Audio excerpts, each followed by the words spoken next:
반갑습니다, 형님들. 안녕하세요. 오늘도 축구 이제 A매치 주간 4일차죠, 4일차 경기 해보도록 하겠습니다. 이번이 A매치 주간이 특성상 네이션스 리그 결선 라운드, 그리고 승강 플레이오프가 많다고 했는데 3일 전에 1차전은 진짜 역배랑 무바티였었어요. 그래서 뭐 1차전에는 좀 상대적 강팀이 원정인 경우가 많았는데 오늘은 대부분이 강팀들의 홈경기입니다. 이런 것들 좀 봐야 되고, 또 배당도 똥이고 좀 마해는 하냐 마냐 이런 것들이 갈림길인데 거기서 뭐 잘 골라내야 되는 그런 날인 것 같습니다. 자, 일단 첫 경기 조지아 대 아르메니아 해볼게요. 전 조지아는 여기다 놨고요. 그리고 아르메니아는 살짝 밑에 여기 있는데, 지난번 경기 때는 이제 조지아가 크바르츠엘리아가 징계로 못 나왔었거든요. 근데도 무난하게 잡았습니다. 그만큼 뭐 아르메니아의 전력이 약하다는 거예요. 여기다가 이제 조지아는 홈발도 살짝 있는데 조지아의 홈발을 한번 살펴보도록 할게요. 자, 이제 2021년쯤에 윌리 사뉴얼 감독이 부임을 했었어요. 그래서 이렇게 한창 안 좋다가 윌리 사뉴얼 감독이 부임한 이후로는 얘네들이 홈에서는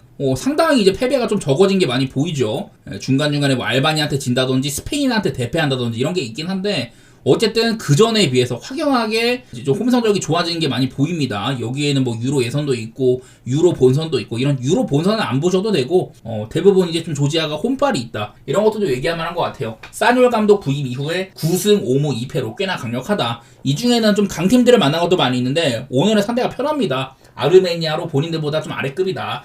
일단은 홈에서 잘 안 지는 게 크다고 보고, 직전 경기에서도 뭐 기존에 이제 미카우타제뿐만 아니라 뭐 다비타슈빌리라든지 뭐 차크베타제 이런 애들도 존재감을 조금 보였었어요. 사실 이건 뭐 인접한 국가여가지고 홈이나 원정 차이가 크지는 않겠지만, 어쨌든 조지아가 이런 홈발도 기록면에서 좋은 것도 있고, 저는 뭐 아르메니아는 확연히 좀 꺾였다고 보고 있기 때문에 조지아 사이드를 한 번 더 봐도 좋을 경기인 것 같습니다. 자, 다음 아이슬란드 대 코소보 해볼게요. 아이슬란드 여기 있고요. 그 다음에 코소보 여기. 둘 다 나름대로 뭐 B티어, C티어 차이가 약간 있는데, 직전 경기에는 코소보가 2대1로 무난하게 승리를 했었어요. 이제 코소보의 에이스 무리키와 라슈차 이런 애들이 공격을 이끌었는데, 사실 막 코소보의 핵심 제그로바 같은 애들도 지금 못 뛰고 있거든요. 그런 애들도 해냈다. 이제 수비 쪽에 보이보다 라흐마니, 그리고 무리치 골키퍼, 이런 중앙의 수비라든지 키퍼도 꽤 견실했었고, 그냥 이거는 코소보가 그 경기는 제가 봤을 때 조금 더 좋은 베이스에서 더 나은 축구를 했다, 뭐 그런 게 보였는데, 이제 원래 이제 2차전이 아이슬란드의 홈이잖아요. 보면은 이게 아이슬란드가 원래 홈이면 저는 아이슬란드를 좀 보고 싶었습니다. 근데 이게 경기장이 스페인의 무르시아거든요. 중립 경기장이야. 제가 이제 유로파 컨퍼런스 리그 분석을 하면서 아이슬란드 클럽 비킹그루 레이캬비크가 홈일 때는 얘네들이 홈발을 상당히 받는다, 그런 얘기들을 되게 많이 해가지고 막 역배도 보고 그랬는데, 중립구장이면은 뭐 아이슬란드가 별로 유리할 게 없어 보이거든요. 이건 뭐 혹시라도 저처럼 이제 아이슬란드가 홈에서 막 반전을 꾀할 거를, 그런 걸 예상했던 분들은 좀 조심해야 될 것 같아요. 중립구장이라는 점 기억해주면 좋을 것 같고, 저는 그러면 이거 아직까지 뭐 배당은 잘 모르겠는데 코소보의 프렌 같은 게 있으면 한번 볼만도 할 것 같습니다. 자, 다음 슬로베니아 대 슬로바키아인데 얘네들 붙어있죠. 이름도 참 비슷한 애들이라고 했는데, 지난번 경기는 그냥 뭐 무난했었어요. 사실은 양 팀의 골키퍼들이 만든 0대0 같아. 슬로베니아에서는 이제 오블락이, 슬로바키아에서는 두브라브카가 0대0을 만들었다고 생각이 되는데, 특히 전반 막판에 오블락이 진짜 미친 선방을 하나 했었고, 두브라브카는 이런저런 위기들을 잘 막아냈던 것 같아요. 뭐 둘 다 나름대로 활기차게 이것저것 해보려고 했지만은, 상대를 이제 찢어놓을만 했던 거는 전반전 막판 오블락한테 맡겼던 헤딩슛, 그거 하나 말고는 없었던 것 같습니다. 그것도 이제 원래 뭐 슬로베니아의 수비 실수에서 비롯된 거기도 하고, 그냥 필드에서 스스로의 힘으로 뭔가를 만들어내는 능력들, 그런 것들은 잘 안 보였던 것 같아요. 솔직히 뭐 홈이나 원정 바뀌어도 좀 달라질 건 크게 없는 것 같고, 기록상으로도 그렇고, 뭐 무승부라든지 언더, 지난번이랑 또 비슷하게 가보도록 할게요. 자, 그 다음에 헝가리 대 터키. 일단 터키 여기다 놨고, 헝가리는 제가 이제 A티어에서 살짝 내렸죠. 자, 이제 헝가리가 이제 홈으로 오는데, 얘네들이 그 수비력을 과시하기도 전에 지난번 경기는 그냥 터키의 여러 가지 콤비 플레이들이 많이 좋아 보였습니다. 제가 요즘 터키가 공격진에 여러 재능들이 많이 나오고 있고 걔네들을 잘 비벼서 쓴다, 이런 얘기들을 했는데, 사실 그날 터키의 유효시 3개밖에 없었는데 그게 전부 다 골이 된 거였었거든요. 오히려 이제 첫 실점을 하고 나서는 헝가리가 조금 더 공격적으로 나올 때 그것도 좀 위협적이기도 했었고, 원래는 이게 맞대결상으로는 헝가리가 우세한 면이 있다, 그런 걸 말했었는데, 터키가 이제 뭐 홈에서는 해냈지만은 글쎄 뭐 헝가리 원정도 터키 원정 못지않게 빡센 곳이긴 하거든요. 근데 나는 헝가리가 그래서 뭐 승리를 가지고 오기에는 공격 재능이 모자라 보이는 것 같기는 해. 과연 뭐 소보슬라이의 마법이 있을까? 글쎄 뭐 예측이 쉽지 않은 경기 같습니다. 개인적으로 그냥 고배당적으로 무승부라든지, 그래도 홈이니까 뭐 헝가리 햄무? 그 정도 생각해 볼게요. 근데 나는 헝가리도 단물이 많이 빠진 것 같아가지고 별로 좋은 선택지는 아닌 것 같아요. 자, 다음 이제 그리스 대 스코틀랜드. 스코틀랜드 홈입니다. 스코틀랜드 여기 있고 그리스는 여기에 있는데, 자, 지난번 경기 때는 이제 스코틀랜드가 제가 그 이름값은 조금 아쉬워도 오랫동안 호흡을 맞춘 꽤나 실속 있는 라인업이다. 그래서 얘네들이 뭐 세트피스 한 방도 강력하고 맥토미니가 또 페널티킥 얻어내가지고 그게 결승골이 됐잖아요.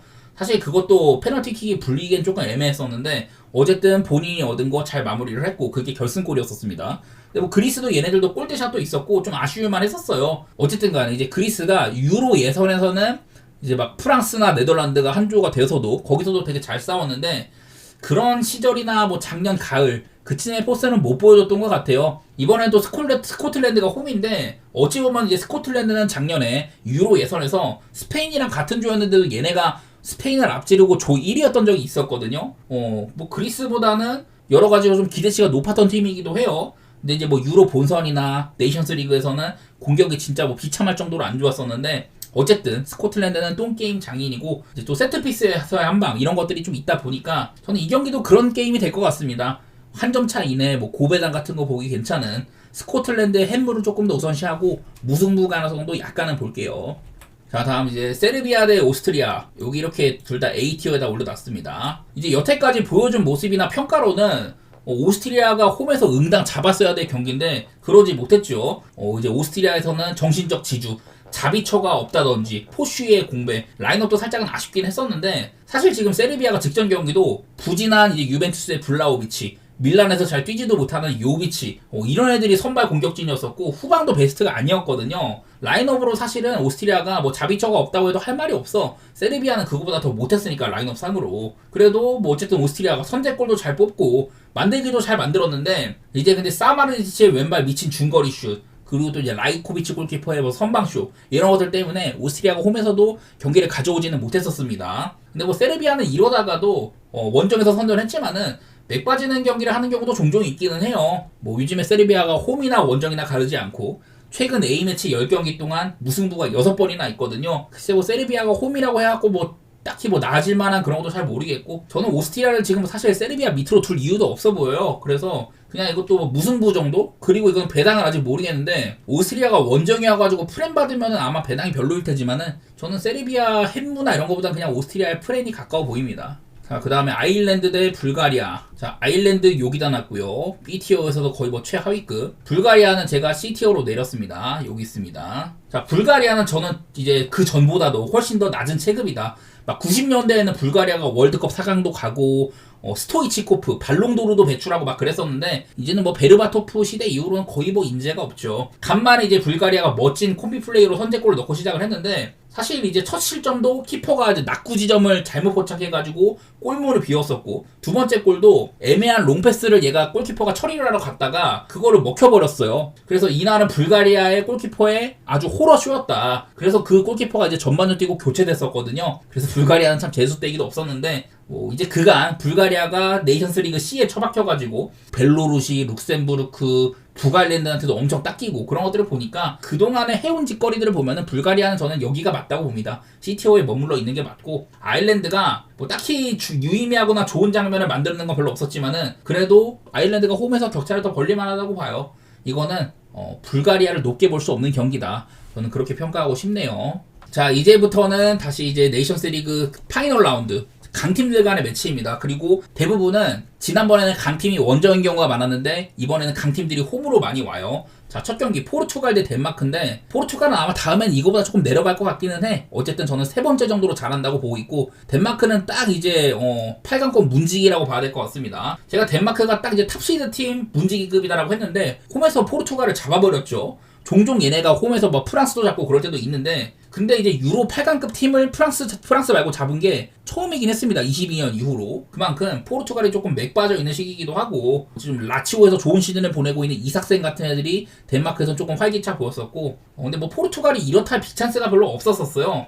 그나마 이제 포르투갈이 홈으로 오는데, 사실 유로에서도 막 토너먼트 단계에서 되게 뭐 득점 가뭄으로 고전했었고, 요즘에 포르투갈이 그런 모습이 살짝 보입니다. 글쎄 이거는 뭐 덴마크가 딱 이제 문지기 DNA를 더 집어던질 수 있을지, 위쪽 팀들을 사냥하면서. 그만큼 포르투갈이 못해가지고 덴마크의 기대치가 있긴 한데, 이거는 아무래도 홈이나 원정 격차가 좀 많이 보이는 것 같아요. 자, 지금 화면에 나오는 게 포르투갈의 원정이거든요. 쭉 보면 그냥 최근에도 뭐 많이 이길 때도 있어. 유로 예선에서 좀 약팀들 상대한 게 많고, 포르투갈은 한눈에 봐도 원정 이렇거든요. 포르투갈이 홈으로 가면은 이렇습니다. 쭉 보세요, 그냥 눈으로.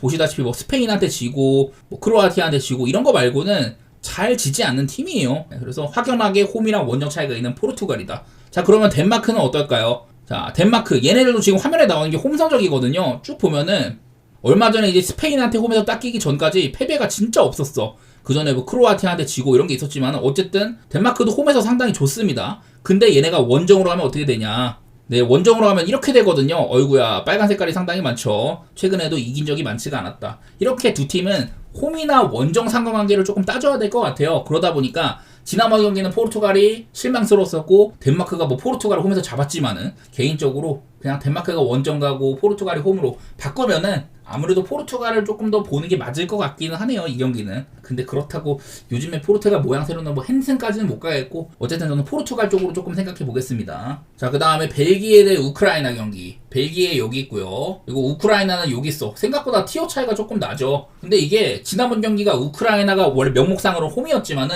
그게 이제 우크라이나 홈도 아니고 중립 경기장이었었는데, 근데 이제 벨기에가 선제골을 넣고도 1대3으로 역전패를 했었거든요. 내용도 우크라이나가 꿀릴 게 전혀 없었습니다.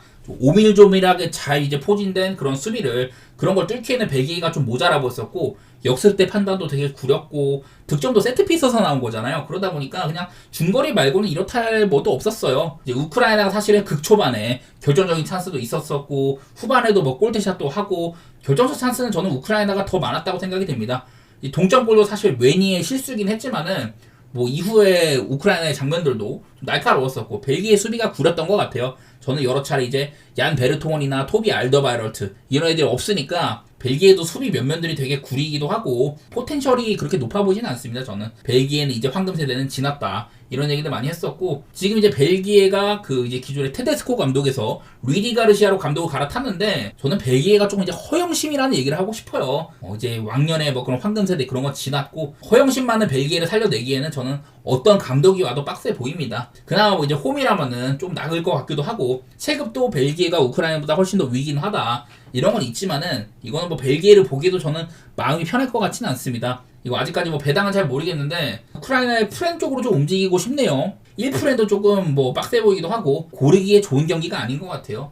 자, 그 다음에 이제 스페인 대 네덜란드입니다. 스페인은 저는 뭐 유로 우승도 했고 유럽에서 가장 세다고 보고 있어요. 네덜란드는 생각보다 조금 아래 이렇게 배치를 했는데, 이제 사실 지난번 경기가 스페인이 유로 2014 우승 이후에 10년 만에 메이저 대회 우승을 성공을 했잖아요. 유로 대회 우승하면서. 그리고 이제 작년 한 해 동안 스페인이 13승 1무로 매우 막강했었다. 근데 이제 2025년은 네덜란드 원정에서 극장 동점골로 2대2로 겨우 비겼잖아요. 그래서 체면을 좀 구기고 시작을 했죠. 어쨌든 얘네들도 맞대결상으로 2010년 월드컵에서 스페인이 연장에 이제 이니에스타 결승골이 있었는데, 그 이후로는 한 번도 스페인이 네덜란드를 못 이겨봤습니다. 그리고 뭐 그전에도 보면은 스페인이 네덜란드를 정규 시간 안에 잡아내봤던 게 1983년 유로에서 홈 경기가 마지막이거든요. 그러니까 잡아본 게 되게 오래됐다는 거야. 40년 전이죠. 정규 시간 안에 잡아봤던 게. 그러다 보니 어쨌든 네덜란드한테 늘 어려웠다는 거기도 하고, 지금은 오히려 전력상으로 더 앞섰는데, 지난번 경기는 뭐 프림퐁한테 사이드를 털린다든지, 그리고 네덜란드 사이드백 하토의 뭐 개짓거리가 아니었었으면은 선제골도 없었을 것 같거든요. 뭐 수비 안정감에서 차이가 꽤 많이 났다. 그냥 유로에서 봤던 스페인의 모습이 좀 안 나왔다고 생각이 듭니다. 네덜란드는 그리고 소속팀에서 분위기가 좋았던 학포, 린더러스 이런 애들이 해줬으니까 기대감 있는 애들이 해줬다고 생각이 돼요. 근데 이제 대신에 뭐 하토 같은 애들은 선제골 실점도 빌미가 됐었고 퇴장까지 당했으니까 아주 활용점정이었었는데, 아마 하토의 그런 개짓거리 아니었으면 스페인이 1차전에서 원정 무승부 뛰기도 어려웠을 것 같아요. 근데 이제 이런 게 있어. 오늘도 스페인이 이제 홈이잖아요. 자, 한눈에 봐도 이렇습니다. 쭉 그냥 보면은 스페인이 중간중간에 뭐 패배가 있잖아. 근데 이게 패배들이 중립구장 매치가 상당히 많습니다. 여기 이제 스위스한테 당한 거 이거 하나 빼고는, 밑에 있는 콜롬비아한테 당한 거 이거 중립경기장이고, 프랑스한테 당한 것도 이것도 밀란이거든요. 그래서 위쪽에 있는 이때 2018년에 잉글랜드한테 한번 지고, 그 뒤로 쭉 이렇게 중간에 스위스 이거 하나 진 거 빼고는 스페인의 홈전적이 이래요. 6년 동안 27승 5무 1패 굉장히 강합니다. 그래서 스페인은 이렇게 뭐 네덜란드한테 상대 전적이 좀 꿀리긴 해. 근데 한편으로는 홈에서 매우 강력하다 이 두 사이에서 결정을 해야 될 것 같은데, 글쎄 뭐 스페인 햄모도 괜찮은 거는 같아요. 스페인이 여전히 좀 유로 우승팀이기도 하고 그런 면을 살려가지고 일단 뭐 이길 수도 있을 것 같아. 근데 한편으로는 또 이렇게 무승부도 나쁜 선택지는 아닌 것 같습니다. 그래서 전 스페인의 햄무라든지 뭐 무승부 그 사이에서 좀 왔다 갔다 해야 될 것 같네요. 스페인의 홈승 일반승 배당 같은 게 좋으면은 뭐 갈만도 한 것 같은데 무승부도 고려는 하셔야 됩니다. 스페인이 네덜란드를 좀 어려워했었다. 그런 게 있어요. 다음 프랑스 대 크로아티아 해볼게요. 프랑스 여기 있고 크로아티아 여기 있습니다. 자, 지난번에 이제 전반전 초반에 크로아티아가 페널티킥을 얻어냈는데 크라마리치의 아주 성의 없는 페널티킥이 있었습니다. 그래서 그거 아니었으면 진작에 그냥 크로아티아가 프랑스를 더 박살 냈을 거예요. 프랑스는 이제 좀 폼 좋은 애들 그런 애들 많이 데려다 놨는데 다늙은 페리시치한테 뭐 1골 1러시 먹히기도 하고 아주 개판이었습니다. 크로아티아 골키퍼 리바코비치의 선방쇼도 있었지만은 근데 뭐 프랑스가 그렇다고 해가지고 뭐 어떻게 해볼 만한 경기가 아니었던 것 같아요. 프랑스가 지금 뭐 멤버는 거의 뭐 더블 스쿼드급으로 좋은데 콜로무안이나 은바페 이런 공격수들이 슬타일상으로 팀의 전반적인 영향력을 행사하기 좀 어려운 애들입니다. 이제 뭐 라비오, 추아메니, 귀행주지 이런 애들도 프랑스의 스쿼드를 생각하면은 약간 중원도 아쉬운 면이 없지 않아 있기도 하죠. 그만큼 프랑스도 괜찮은 공격이나 수비 퀄리티에 비해서 중원은 조금 아쉽고 수비진도 이름값에 비해서는 실적이 별로 없었다. 그런 상태인 것 같은데 그 프랑스가 홈에서도 그 전에 뭐 이탈리아, 독일, 크로아티아한테도 졌었고 덴마크 좀 이렇게 비슷한 레벨 팀들한테 꽤나 좀 자빠진 적이 있어요. 그래서 홈도 마냥 편하지는 않다 이런 게 있는데 크로아티아는 아직도 2018년 월드컵 그때 멤버들이 막 모드리치도 여전히 있고 페리치도 있고 막 이러다 보니까 노인네들이 지금까지도 핵심인 게 참 이제 기적인 스쿼드거든요. 그랬는데도 잘해. 글쎄 뭐 난 이건 일희일비하긴 싫기는 한데 프랑스가 저는 모래알이어도 지금 너무 모래알인 것 같긴 하거든요. 뭐 이러나 저러나 그래도 프랑스가 홈이기도 하고 이거는 뭐를 선택해도 좀 찝찝할 것 같습니다. 나는 일단 뭐 패스하고 싶은데 굳이 뭐 추천하자면은 글쎄 크로아티아의 프레니 얼마나 될지가 궁금하네. 프랑스를 쉽게 보긴 좀 어려울 것 같긴 해요. 이것도 별로 선택하기 안 좋은 경기 같습니다. 원래 같으면은 프랑스 그냥 누르고 편하게 볼 텐데 조금 빡세 보이네. 배당도 별로일 것 같기도 하고. 자, 그리고 이제 마지막으로 독일 대 이탈리아. 자, 이렇게 차이가 있죠, 약간은. 이탈리아는 지난번 경기 때 잃은 게 참 많은 날이었었어요. 일단은 그날 멤버부터가 라스파도리, 우도기, 폴리타노 이런 애들 쓴 거부터 라인업에서 접고 들어갔다고 생각이 됩니다. 이제 좀 초반에 운 좋게 역습에서 선제골을 넣었지만은 후반전에 독일이 톱에다가 194짜리 클라인디엔스트를 넣었더니 걔가 이제 헤딩골을 장려를 시키고 또 이제 코너킥에서 고레츠카가 헤딩골로 역전을 했잖아요. 이게 이탈리아가 저번에도 그 전에 가장 마지막 네이션스 리그 때 프랑스한테 헤딩으로만 3골을 실점을 했거든요. 그래서 이번까지 최근 5경기 동안 세트피스 실점이 총 7점이에요. 7점. 그리고 그 기간 동안에 이제 총 8실점 중에 7개가 세트피스 실점이었습니다. 그래서 이탈리아가 세트피스 대처가 안 된다. 그런 게 많이 보이고 있고 이탈리아가 높이가 낮은 팀도 아니거든요. 근데도 이렇게나 세트피스 실점이 많다는 거는 되게 좀 아쉬운 수치 같아요. 그리고 뭐 독일은 이제 비르츠가 없어가지고 무시할라 혼자 좀 외로운 싸움을 했는데 다른 때보다 이탈리아한테 뭐 역습도 많이 당하고 전반적인 에너지가 좀 아쉬운 날이었던 것 같아요. 그래도 세트피스 2방 딸깍으로 어려운 이탈리아 원정을 잡았다는 거 그런 점은 기분이 좋을 만도 합니다. 그리고 뭐 추가로 이탈리아는 칼라피오리라든지 뭐 캄비아소 이런 애들을 부상으로 잃어가지고 가용 인원도 더 줄었어요. 뭐 내용상으로는 글쎄 뭐 흠잡을 게 이탈리아가 많지 않았는데 요즘에 크게 이제 좀 늘어난 세트피스 실점이라든지 이런 것들은 몇 가지 조정으로 단기간에 커버치기는 좀 어려운 부분 같거든요. 그리고 이제 이탈리아의 마지막 독일 원정 승은 22년 전이다. 2003년이 마지막이에요. 그래서 나는 독일을 좀 보는 게 맞지 않을까 그런 생각은 드는 것 같습니다.